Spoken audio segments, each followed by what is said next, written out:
आरव नाम का एक छोटा लड़का घने जंगल के रास्ते से गुजर रहा था। पेड़ों की ऊंची शाखाएं आसमान की ओर झुकी हुई थीं और ठंडी हवा पत्तों को हौले-हौले हिला रही थी।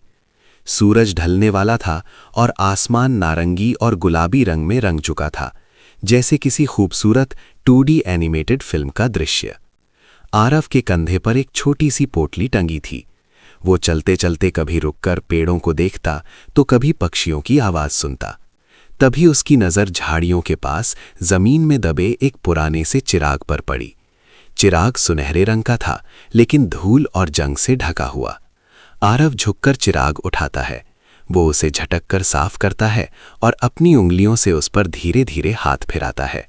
जैसे ही वो चिराग को थोड़ा जोर से रगड़ता है, अचानक उसमें हल्की सी रोशनी चमक उठती है। आसपास की हवा ठहर जाती है और वातावरण में एक जादुई चमक फैलने लगती है। अगले ही पल उसके सामने जमीन पर चमकता हुआ सोना दिखाई देता है।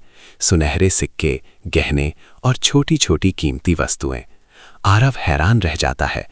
उसकी आंखें चमक उठती हैं, पर उसके दिल में एक हल्की सी उलझन पैदा होती है। उसे अपनी माँ की बात याद आती है। सच्ची दौलत हमेशा ईमानदार दिल में होती है। आरव कुछ देर चुपचाप सोने को देखता है, फिर मुस्कुराकर चिराग को वापस जमीन पर रख देता है। वो धीरे से कहता है, मैं वो चीज नहीं लूंगा जो मेरी नहीं है।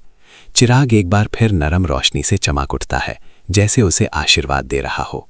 आरव अपनी पोटली उठाता है और आगे की ओर चल पड़ता है। अब उसके दिल में साहस, सच्चाई और एक नई रोशनी बस चुकी होती है।